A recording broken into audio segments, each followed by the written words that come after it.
मेरठ लोकसभा पर भाजपा ने कुछ दिन पहले टिकट घोषित किया था अरुण गोविल का, जिनको जाना जाता है इसलिए कि उन्होंने रामायण में प्रभु श्री राम का किरदार निभाया था।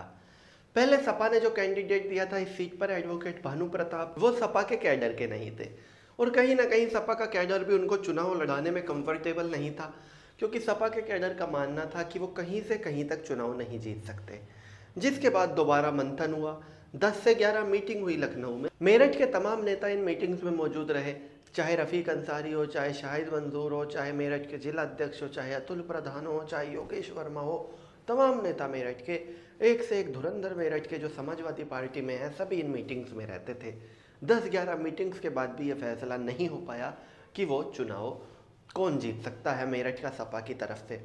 हर प्रत्याशी अपना अपना पक्ष रख रहा था। आखिर में फैसला हुआ कि योगेश वर्मा को टिकट होगा, लेकिन फिर पता चलता है कि अगर योगेश वर्मा का टिकट हो गया तो जो जिला बदर वाली फाइल पड़ी है, अगर उस पर डीएम ने साइन कर दिया, फिर तो योगेश वर्मा प्रचार ही नहीं कर पाएंगे, उनको मेरठ जिले के बाहर रहना पड़ेगा।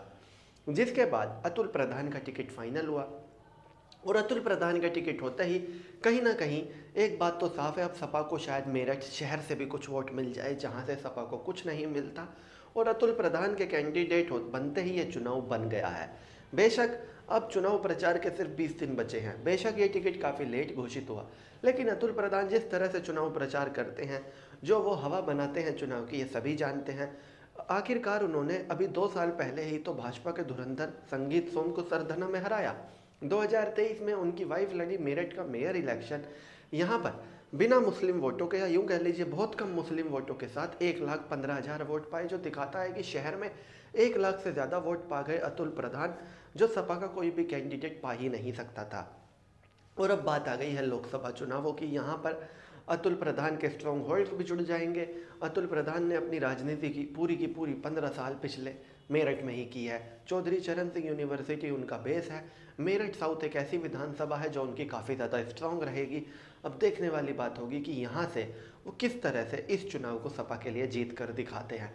कहीं ना कहीं अब भाजपा के कैडर को भी काफ़ी ज़्यादा मेहनत करनी पड़ेगी अरुण गोविल के लिए, क्योंकि जब सामने अतुल प्रधान हो, उनके साथ में मुस्लिम वोट तो रहेंगे ही, साथ के साथ उनकी जाति का वोट आएगा। और अतुल प्रधान की खासियत ये है कि उनके पास अन्य बिरादरियों का भी अच्छा वोट है, और यही कारण है कि यह चुनाव बन चुका है। और अब यह चुनाव एक तरफा नहीं रहा। अब कोई ये नहीं कह सकता कि अरुण गोविल इस चुनाव को जीतेंगे आंख बंद करके। यह चुनाव में कोई भी जीत सकता है, अरुण गोविल भी, अतुल प्रधान भी। लेकिन एक बात तो साफ है कि अतुल प्रधान को जब ये टिकट हुआ है, तमाम विरोध था उनका पार्टी के अंदर, इसके बावजूद उनको अखिलेश यादव ने टिकट दिया है। अब वो इस चुनाव को जीतने के लिए कोई कसर नहीं छोड़ेंगे, और शायद आज तक उन्होंने अपने किसी भी चुनाव में इतनी मेहनत नहीं की होगी जितनी वो इस चुनाव में करने जा रहे हैं। तो चलिए दोस्तों, मैं राहुल दहिया, फिलहाल इस वीडियो के लिए इतना ही। आगे भी इसी तरह की वीडियोस के लिए बने रहिए मेरे साथ। धन्यवाद।